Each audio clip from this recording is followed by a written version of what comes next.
भन्नु त के गर्दै हुनुहुन्छ हजुरले आजको लागि आजको के प्रोग्राम छ यसो भनिदिनु त हाम्रो यो जनताहरूले यसो ए मासु पनि खाइन्छ र के छ आज यो मसलामा स्पेसल के हो यस्तो इन्ग्रिडियन्ट्स भनिदिनुहोस् त यसो लसुन छ खडा मसला छ अदुवा छ जिरा धनिया ए ल अलि मसिनो पिस्दै गर्नु होला म अरूतिर गएर सम्पर्क गर्न पर्यो के गर्दै हुनुहुन्छ दिदी आजको यो कार्यक्रमको लागि हजुरले के योगदान दिँदै हुनुहुन्छ यसो भनिदिनु पर्यो प्याज काटेर एकदम दिँदैछु ए प्याज अलि मसिनो काट्नु पर्यो होइन मुखमा जाने बित्तिकै हराउनु पर्यो राम्रो छैन हँसिया पनि राम्रो छैन यो हँसिया यस्तो छ ए ल ल चन्दा दिदीलाई म भन्दिनँ है त यस्तो कम्प्लेन गर्नुपर्छ भने ल अर्को नानीलाई यस्तो काँक्रो पनि काट्न आएन हेर्नु त गाइज बिजोग छ के 25 वर्ष भइसकेर पनि काँक्रा नकाट्न आउने त कति हुन्छ ए 24 भएर पनि यस्तो काँक्रा पनि काट्न नआउने होइन के विधि हो यो नेपालमा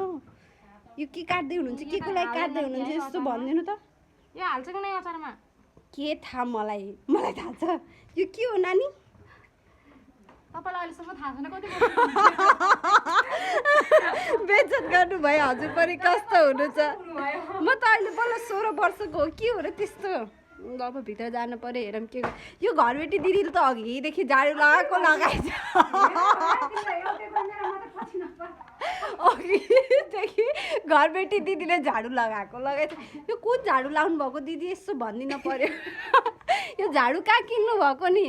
यो झाडु कहाँ किन्नु भएको महिमाजी हजुर त केही नबोलिकन जानुभयो किन रिसाउनु भएको हो र के गरेर आउनुभएको भित्रबाट ए हात हेरौँ त यसो खुन त आएन धुँदा अनि म ग्रुपमा पठाइदिन्छु कि अनि हाँसौ एकचोटि लास्ट हाल्छु ल गाइस ल भनिदिनुहोस् त आज के गर्दै हुनुहुन्छ आज के छ हाम्रो प्रोग्राम अरे आज हामी चन्दा दिदीको घरमा पार्टी गर्न आएको के पार्टीको नाममा के हो नि यस्तो दारू सारू हो कि होइन नि सोल्टिना दारू पनि खानुहुन्छ र हजुर खानु पर्छ कि थोरै त आज त चाख्नै पर्छ अनि हजुरले भनिदिनु आज हजुरको स्पेसल के हो यस्तो यत्रो ठुलो पनियो लिएर के गर्नुभएको होला ए मान्छेको मासु खाने हो र आज नखाए हुन्न र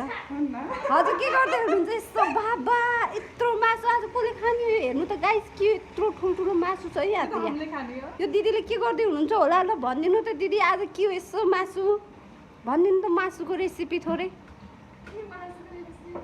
बोल्नु न हो दिदी किन लजाउनु भएको आज यसो बताइदिनु पर्यो लिडर भएर यसो बताइदिनु पर्यो ल ल ल किन हो र हाँसेको गर्ने ल भनिदिनु थोरै हाम्रो यो भ्लगमा आज जनता जान्न चाहन्छन्